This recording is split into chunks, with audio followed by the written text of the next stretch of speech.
अलवर लोकसभा क्षेत्र से कांग्रेस प्रत्याशी ललित यादव ने राजगढ़ लक्ष्मणगढ़ विधानसभा क्षेत्र के डिगावड़ा भजेड़ा सहित विभिन्न गांवों का दौरा कर जन समर्थन जुटाया। इस दौरान ग्रामीणों ने फूल माला व साफा पहनाकर अपने प्रत्याशी ललित यादव का पारंपरिक रूप से स्वागत किया। वहीं उन्होंने वैदिक रीति रिवाज से राजगढ़ कार्यालय का फीता काटकर भी शुभारंभ किया। ललित यादव सहित उनके साथ उनके काफिले में चल रहे जनप्रतिनिधियों का भी ग्रामीणों की ओर से भव्य स्वागत किया गया। कांग्रेस प्रत्याशी ललित यादव ने आयोजित कार्यक्रमों में उपस्थित जन समूह को संबोधित करते हुए कहा कि आपका प्यार और स्नेह देखकर मैं अभिभूत हूं। यह चुनाव ललित यादव का नहीं बल्कि अलवर लोकसभा क्षेत्र का प्रत्येक मतदाता लड़ रहा है। ललित यादव ने मोदी की गारंटी को महज एक जुमला बताया। उन्होंने कहा कि जनता ने यह तय कर लिया है कि अब की बार अलवर से बाहर के व्यक्ति को अपना वोट नहीं देंगे। हम अपना मत अपने लोकल आदमी को देंगे जो यहाँ का काम कर सके। उन्होंने कहा कि मोदी 2014 से ही जुमलों की राजनीति करते आ रहे हैं। आज तक ना तो लोगों को 15 लाख मिले और न ही बेरोजगारों को रोजगार मिला। पानी के सवाल पर ललित यादव का कहना है कि उनकी सरकार ने ERCP संबंधी सारे कागज तैयार कर लिए थे, लेकिन केंद्र की मोदी सरकार ने इस काम को आगे नहीं बढ़ने दिया और अब पानी की बात कर रहे हैं।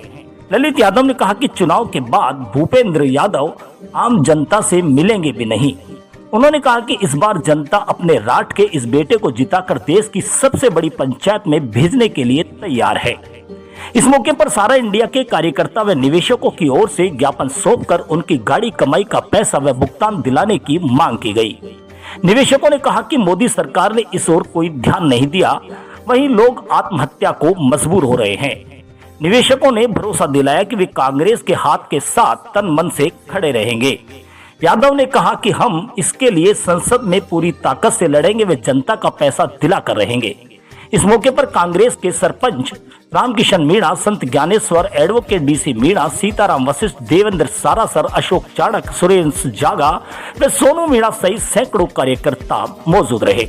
जो झूठ बोलता है आज तक हर मंच पर कोई झूठ बोलता है वो, और कांग्रेस ही करना कभी झूठ नहीं बोला। कांग्रेस ने जब भी जो भी कुछ कहा है, चाहे वो उससे पहले की क्रांति हो चाहे उसके पिछले कार्यकाल का काम हो, सब पूरे किए हैं। से आप लोगों के विश्वास कायम किया और बाहरी को भगाओ और अपने ललित यादव को लगे देखे होंगे, सब देखा होगा। इस बार 400 पार वो भोपड़ा और 50 लाख की जनता में अपने राज्य या अलवर जिला में कोई उनको उम्मीदवार या अपने योग्य नहीं है। अपना मान और स्वाभिमान को ठेस पहुंचाते हैं वो लोग, और मान स्वाभिमान को ऊंचा करने के लिए आप सब लोगों के हाथ में बागडोर है और DPR तैयार नहीं है। कहां से पानी पिलाएंगे लोग? ये लोग केवल झूठ बेच रहे हैं देश के अंदर।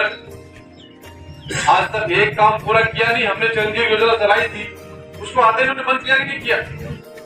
15 लाख खाते में दे देंगे, दे दिया कि 15 लाख खाते में? अरे इसको तो छोड़िए। आपने कहा पेट्रोल डीजल 35 में बिकेगा, मोदी आएगा तो, और फिर क्या हुआ? अभी 100 के पार हो गया। आपके गांव में दिल्ली से कोई काम हुआ क्या? आपकी तहसील में कोई काम हुआ क्या? नहीं हुआ। आपके जिले में कोई काम हुआ क्या? नहीं हुआ। क्या आपके ना गांव में हुआ, ना आपके तहसील में हुआ, ना जिले में हुआ? फिर किस बात का वोट मांग रहे लोग? झूठ बोलने में माहिर लोग हैं। जवानी के हमारे साथी खड़े, क्या कहा था?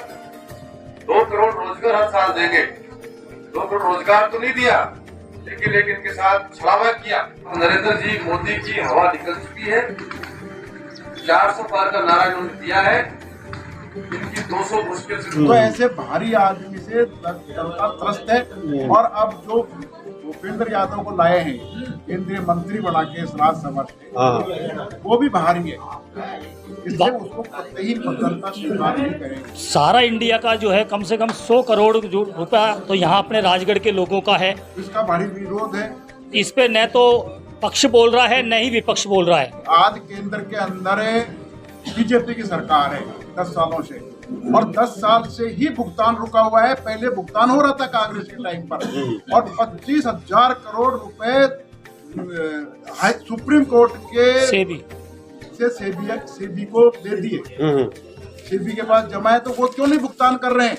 जब केंद्र में बीजेपी की सरकार है, जनता पूरे इंडिया के अंदर सहारा ग्रुप के जितने भी इन्वेस्टर हैं उन्होंने कहा साहब हमको पैसे का भुगतान करो। वो सहारा ने कहा साहब हम भुगतान कर रहे हैं, आज तक 1 रुपया भी नहीं। तो इसका भी बड़ा आक्रोश है और ये चेतावनी है उन लोगों की। अब की बार सहारा के निवेशकों का जो उन्होंने पैसा रोका है, गरीबों के खून का एक पाई पैसा जोड़ के लोग बाग कैसे जोड़ते हैं उनको रोक दिया, तो इसका विरोध है, इसका इनको खामियाजा भुगतना पड़ेगा। अमित शाह ने कहा कि पोर्टल शुरू कर दिया गया है, 10-10 हजार रुपए आएंगे। देखिए ये बड़ा मामला है, सब जगह मैं जा रहा हूँ तो इसकी लोग चर्चा कर रहे हैं और उन्होंने उस समय चुनाव के टाइम कह दिया कि हम लोग इसको करेंगे, इसका 10-10 हज़ार रुपये खाते में डलवाने का काम करेंगे, पोर्टल बना दिया है। लेकिन अभी हम लोग इसको भी मुद्दा बना करके और ताकत मिलेगी संसद में जाकर के इस बात को बड़ी मजबूती के साथ हिंदुस्तान के लोगों के साथ जो उनका पैसा अटका हुआ है आज तक दे नहीं पाए हैं उसको वापस दिलवाने का हम लोग। आज हमने अलवर लोकसभा क्षेत्र के कांग्रेसी जो चुनाव लड़ रहे हैं कांग्रेस से, सारा इंडिया कंपनी के पेमेंट नहीं करने के चक्कर में ज्ञापन दिया है। मोदी सरकार ने सड़क पर लाके छोड़ दिया है। कितने ही लोगों को तो मकान के नाम से पैसे जमा कराए, किसने बेटे बेटियों की शादी के नाम से कराए, किसने किस नाम से कराए, और उन पैसे को ये दोनों के दोनों शाह और शहनशाह मिल करके हमारे सारे पैसे को खा गए। और ये कभी तो कहते हैं पोर्टल करो, कभी ये करो, कभी वो करो, और उस पैसे के ऊपर ये शाह बढ़ करके बैठे हुए हैं। जबकि सारा कंपनी के आदमी बोलते हैं कि सेबी के अंदर में 25,000 करोड़ रुपए हमने दे रखे हैं, सरकार दे नहीं रही है। अब सरकार की नीयत क्या है? इस चक्कर में हमने आज ललित जी यादव को ज्ञापन दिया है, इनसे भी दिया है और इनको समर्थन भी दिया है। आगे उम्मीद की जा सकती है कि ये हमारा भुगतान करवाएंगे, और ये अगर हमारा भुगतान नहीं करवाएंगे तो हम आने वाले समय में जितना बड़ा सा बड़ा आंदोलन करेंगे, हो सकता है तो हमारे 10-20 आदमी आत्महत्या तक का नौबत आ गई है हमारे लोगों की। एक हमारी छोटी सी ब्रांच है राजगढ़, उसके करीब 150 करोड़ रुपए से ऊपर का पैसा जमा है। हमने शिकायत भेज दी, शिकायत के साथ साथ पोर्टल पे भी कर दिया, लेकिन गवर्नमेंट कहती है कि ये पैसे कहाँ से है। मैं एक पैसा भीख मांग के, मैं कार्यकर्ता भी हूँ और मैं पार्टी भी हूँ, दोनों हूँ, लेकिन दोनों पैसे इकट्ठे किए मैंने और पब्लिक के पैसे इकट्ठे करके मैंने इसमें जमा कराए, और आज एक भी पैसा नहीं मिल रहा है। आज हमने ज्ञापन दिया है और हमने ये ज्ञापन दिया है कि हमारा जो भुगतान करेगा उसी को मतदान होगा।